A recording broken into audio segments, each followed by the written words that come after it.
Ikaw dapat si una. AJ. Diyan na. Diyan. Dito. Ah.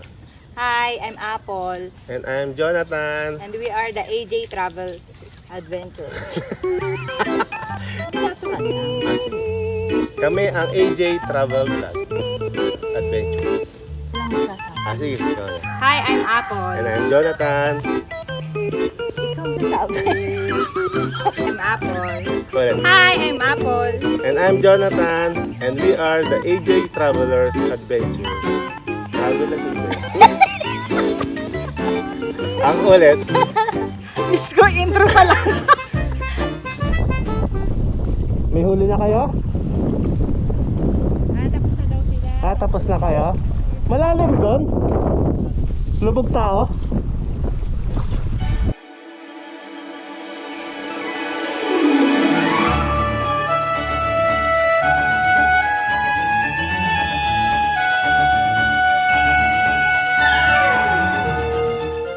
Hi guys, I'm Apple. And I'm Jonathan. And this is AJ Travel Adventures. Matagal na akong nagmumotor. Bata pa lang ako, may motor sila tatay. Ginagamit ko na yun, doon ako natuto magmotor. Natigil lang yon simula nung ayaw niya na akong pagmotorin. Kasi nga, sabi niya ay delikado daw. Kukwento ko, ganito yon. Actually, matagal na siyang nagmumotor. Bata pa siya. Anong taong ka na nagmumotor ka? Siguro nag-start ako magmotor mga 14 years old. O, 14 siya nag-start, tapos 41 na siya ngayon. Ibig sabihin, kalahati ng buhay niya, mahigit, nagmumotor siya. Kasi iba yung pakiramdam ng saya niya pagka nagmumotor siya O, Tapos, kapag nagra-rides ako, nagyayaya yung mga grupo. Kailangan 4 AM nakaalis na ako para tulog pa siya. Nagra-rides na talaga ako nang hindi ko siya sinasama. Ngayon minsan naisip ko, bakit hindi ko siya isama? So binili ko siya ng helmet, binili ko siya ng jacket na pang-ride. Dinala ko siya sa Marilaki. sarap siguro Maria.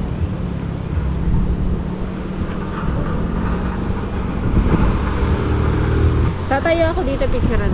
Sige. Thank you, dinala mo ako dito. Love you. Ito Ngayon, nung nakita niya yung ganda ng kalsada, ng kabundukan sa Marilaki, doon nagbago ang lahat ng pananaw niya sa pagmumotor.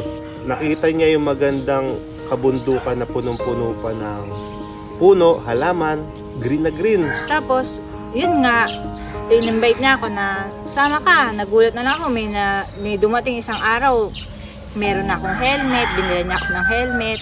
Tapos yung gloves, riding gloves. One day, meron silang biyahe ng Marilaki. I-invite niya pala ako sa rides nila na Marilaki. So ako, nung una, nag-hesitate ako kasi takot ako Pero, sa kabila noon, Nagbago yung, ang lahat. alam niyo yung pusong rider, nandoon kahit siya ilang taon na siya na hindi nag-rides, yung puso ng pag-rider nandoon, hindi niya malilimutan yun. So gagawa talaga sila ng way paano kung makakapag-rides ulit. So doon nag-start lahat. Tapos yun, na-enjoy niya yung scenic view ng Marilaki. Nakita niya yung ganda ng kalsada, maraming riders, hanggang nakaabot kami doon sa part ng Infanta Quezon.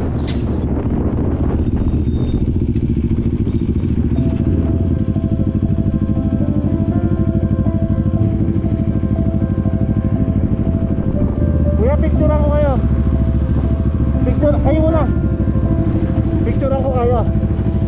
Tapos kami naman.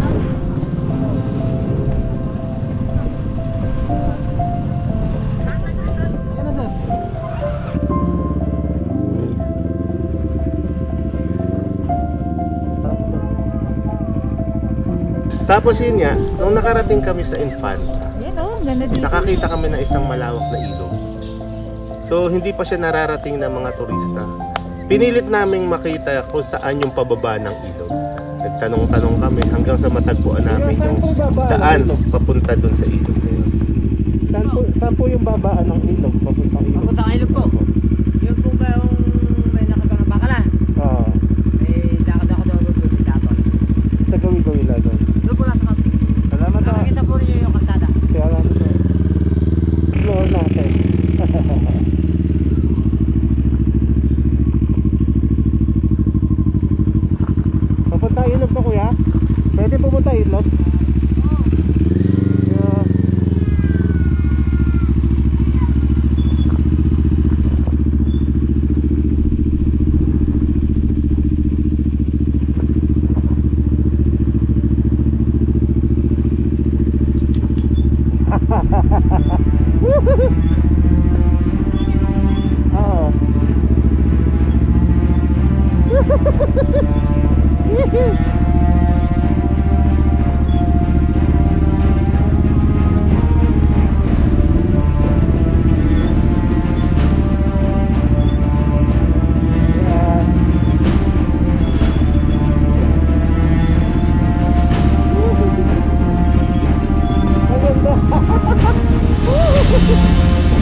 nandito kami sa dagat ngayon.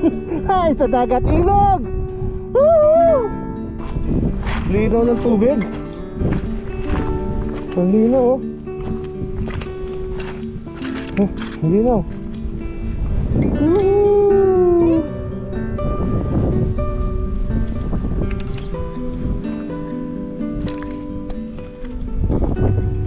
Oh.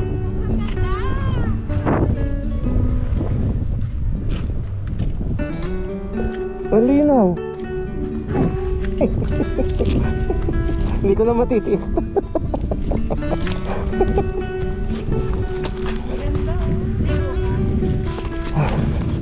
Lulusong. Lulusong lang.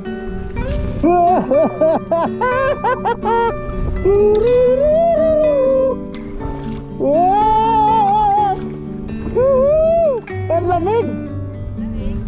Sarap maligo.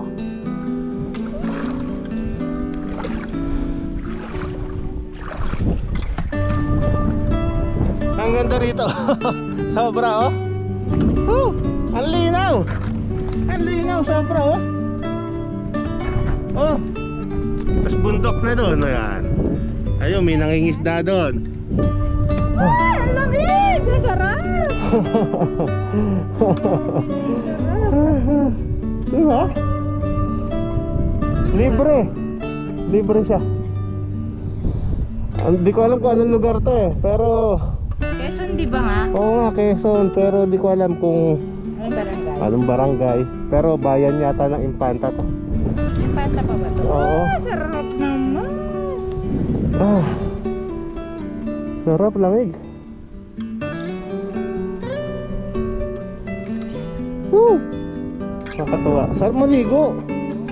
Kung nakita namin to nila Sky, babalik tayo dito, Pops Choy. Ito na nga, nakapasok na tayo sa ilog. Nakita natin ang isang maganda at malinaw na ilog sa gilid ng bundok. Tapos ang ganda talaga ng ano. May nangingisda pa nga doon, eh, nakita natin. May maliit siyang bangko. Maaaring may ilan-ilan na nakababa dito, pero makikita nyo sa lugar na to na wala pang mga kubo, mga istruktura na itinayo. Swerte naman tayo at narating natin yung lugar na napakaganda. Makalipas ang ilang taon, nagyaya ang mga kaibigan ko na mag-rides sa Marilake. Niyayaya kami sa Agus River. So wala naman kaming idea kung saan yung Agus River na sinasabi nila. Oo, ganda, di ba? Oo, di ba? Oh. Pagka nami-miss natin ang Cordillera at gusto lang natin malapit, dito lang tayo sa Marilake. Ayan, may bundok-bundok rin. Woo! Oh.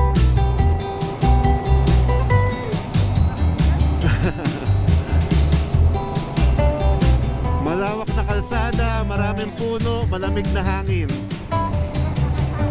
Magandang asawa sa likod, sabi niya. Ayan, yan ang perfect combination ng rides. O, tingnan mo sila. Sweet! Sweet! Sabi yan.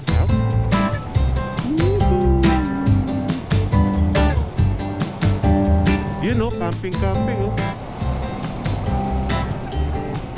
Nagtitinda ba ng kape? Tapos dito may mga nagpipicture-picture dyan. Kaya ngumiti ka lang kahit naka-helmet ka. Ayan, oh, dirt bike, oh. Hindi natin nagagamit yung dirt bike natin.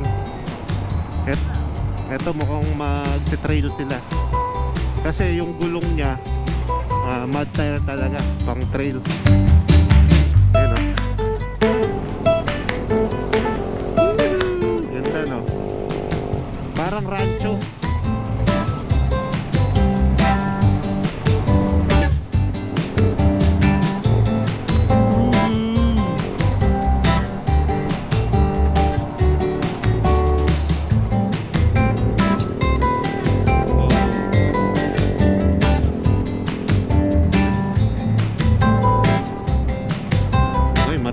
Nakasabay dito na mga riders.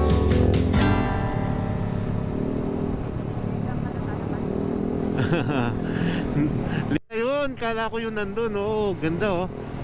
Feel na feel mo na ano pa, eh, virgin pa yung forest dito, eh. Ganda, oh. Marami pang ibon dyan, saka mga ano, wildlife.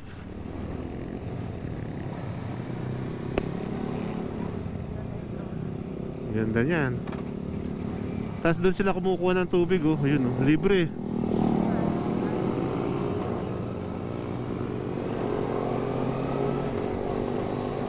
Tama yung ano, kabundukan. Talagang protected area siguro pa to, no? Protected area siya. Oh, tapos ang daming mga coffee ano dito, mga kapihan ah. Ayan. Rice mill, shawarma rice, sisig rice, 45, pares. Tapos ang daming mga riders na mihinto dito. Ayan. Latte, mga nagkakape. Ayan, di ba? Ano to?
Welcome to Infanta, Quezon!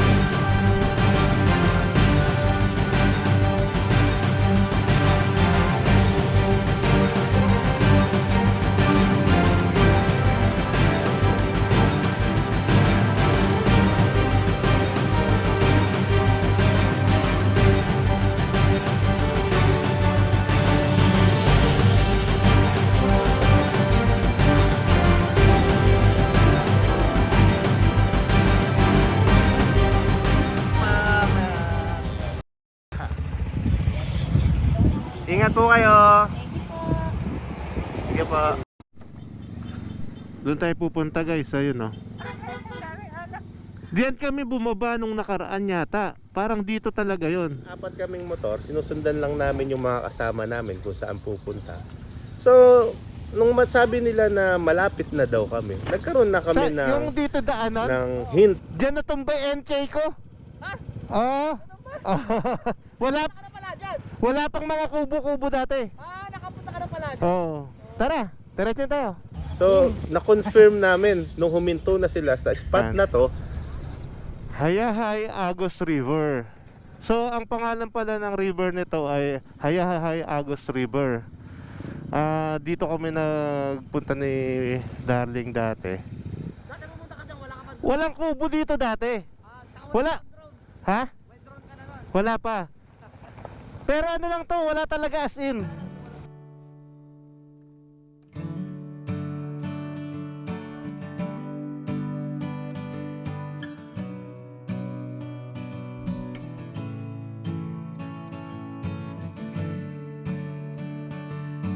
At laking gulat namin nung nakita namin yung area ngayon. Makikita nyo, eto. At eto siya noon. So ang makikita nyo, ang laki ng difference. Noon, wala pang mga cottages, walang mga floating cottage dyan, wala pang masyadong tao. Pero ngayon, eto na siya. nakita nyo naman, tingnan nyo, ayan, nakita nyo naman kung gaano kadami yan. Alam mo, mixed emotion ang naramdaman ko nung nakita ko siya. Part ng puso ko, nalungkot. Pero meron din kasi advantage din doon para sa mga locals na nagkaroon ng hanap buhay doon sa Agos River. May mga bagay kasi talaga na sasacrifice. Pero hindi natin talaga sila mapipigil kasi part din siya ng pag-unlad ng bawat Pilipino. Maraming natulungan. Sa mga turistang pupunta dyan, nandun na magkakaroon sila ng hanap buhay. Katulad ng mga cottages na yan, meron silang marerentahan. So, merong income para dun sa mga locals. Sa mga nagmamay-ari ng cottages na yan. Para naman dun sa ibang residente na lumakas yung mga tindahan nila. Meron silang pag-aaring tindahan, o yun, nagkaroon sila ng mas maraming benta Tapos kumpara noon. Nung nakausap natin si tatay, tapat nila, pinupulot nila lahat ng magiging basura na dinudulot ng mga ibang turista na nasasakupan nila. Kuya, talagang mini-maintain ang kalinisan, ano? Oo, yun sir. Talagang kailangan. Baka tayo Para hindi mapagbawalan, ano? Oo sir. Talagang inano namin. Pinupurutan pa namin ng basura sir. Ayan, talagang kanya-kanyang kung sino may kubo, kanya-kanyang pulot naman yun, linis. Oo. Basta maubos na ang tao, pulot na lahat yan. Talaga. Ay, ang tanong niyan, sir, pag lumaki yung tubig, Yan na sir. Tataas na namin lahat doon. di buhat naman siya, ibig sabihin. So, meron namang silang policy na nililinis nila. At Kanya-kanyang linis. oo, at nakakausap natin si tatay na yun, nagkakaroon na rin naman ang mga barangay ngayon ng panukala para i-regulate Oo. at maisaayos yung mga pagdating ng turista doon para hindi naman masira ng tuluyan o mabago ang ilog na to. Ngayon lang na summer, kaya sila may mga cottages dito sa baba na to. After ng summer, may pailan-ilan na lang naman na turista. So kaya na daw nilang i-accommodate doon sa part na mas mataas na sa loob ng mga bakura nila. Kasi ano yun eh, pag lumaki yung tubig, nawawash out yung mga kubo nila na yun. So doon kami, dito nga pala kami nag-check-in kay Nanay Arabella's Resort. Arabella's? Tandaan mo ah. Arabella's Resort. Eto. Hindi, Camping and Resort. Arabella's Camping and Resort. Alam mo, nakakatuwa. Di ba nung una medyo nalulungkot ako, pero nakakausap ko sila nanay at saka si tatay. Medyo na medyo manay pakiramdam ko kasi nakita ko si tatay talagang pinupulot niya yung basura. Nung araw na mahirap ang buhay dito. Kailan po ba nagawa yung kalsada dito sa yung Marilaki Highway na to? Tagal na kaya lang natabunan noong 2004 naman bagyo. Natabunan po. Kasi ginawa. Yung nga bahay namin doon sa taas sa ikon, bubong lang kita doon. Pero wala pong tao sa loob na Wala kami nakaalis na. abay nang po nakaalis, ano? Oo. Ang hirap pala. Pero ngayon po, medyo magaan-gaan na ang kabuhayan dito, no? Makikita natin sa kanila yung determinasyon na maipagpatuloy yung kagandahan ng lugar at the same time magkaroon sila ng mas magandang income. Hindi naman common nagkaroon sila ng income, pinabayaan nila yung kagandahan ng lugar.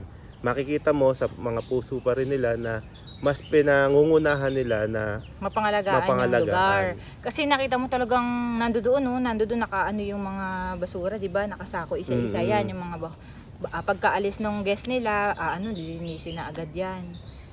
So ayun na nga, nagluto na kami ngayon ng sinaing. Tapos mag-aadobo tayo ng sitaw. Masarap ang kainan natin kasi kasama natin ang mga kaibigan natin. Si Pops Joy, si Pops Michael, saka si Pops Kai. Ito, nagbago na to. Nagbago na siya. Si Piolo. Si Piolo. At syempre, ang aking darling. Yan. Grabe oh, dami talagang tao ngayon oh. Tay, ano isda mo tay? Isang yellowfin.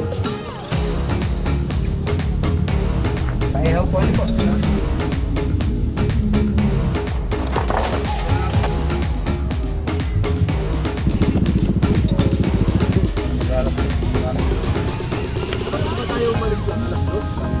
Kain na tayo. Kain tayo. Kain. Ayan.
Ayun. So yun, napakaganda ng biyahe natin na to. Nakita natin yung noon at ngayon. Siyempre nakita rin natin ang kagandahan ngayon dahil eto na sila ngayon, meron na silang kabuhayan, pinapanatili ang kagandahan ng lugar at nagkakaroon ng masiglang pamayanan. So sa mga rates naman nila, lalo na dito sa Arabella's Camping and Resort, napakamura lang. So itong cottage na to ay nagkakahalaga lang ng 700 pesos for the whole day na yon. At ito namang floating cottage ay 1,500. Nakita nyo naman, napakalaki ng cottage. Marami ang kasya dito. Oh. Kahit 10 pamilya kayo, malaking pamilya, kasya kayo dito. Ito ay nagkakahalaga lamang ng 1,500 pesos. So sa ngayon, dito sa rides namin na to, wala pang entrance fee ang lugar na to. Free pa to sa lahat. Open for public talaga ito. Wala kayong babayaran. Maliban lang doon sa mga aarkilahin yung cottages. Pero sabi nga ni Kuya, darating yung time na magkakaroon na ito ng environmental fee para naman yun sa kalinisan at pagbabantay na rin ng mga bantay bayan natin doon sa kagandahan at kapanatilihan ng kalinisan dito sa ating ilog. So, shout out sa Team Palibot natin. Shout out Team Palibot. Ayan. Kasama natin dito si Boss Idol J4, Tito Dom, Bap TV, Suki Moto, Happy Boy, Naldong Gala, Zeku, Si Zeku. at saka si Nardong Biyahero. So yun, salamat sa panonood sa biyahe natin na to. Oops! Bago pala namin tapusin tong video na to, pahit naman ng subscribe button. Please, subscribe. Ayan guys, sa mga hindi pa handa yung mga puso para sumakay ng motorsiklo at mag-rides at gusto nyong marating yung mga nararating natin ngayon, Gawin nyo ang strategy ko. hindi, just hit the subscribe button, paki-share and like na rin. Salamat! Adjourn! Thank you! Wala na ba? Oo, i-voice over mo na lang.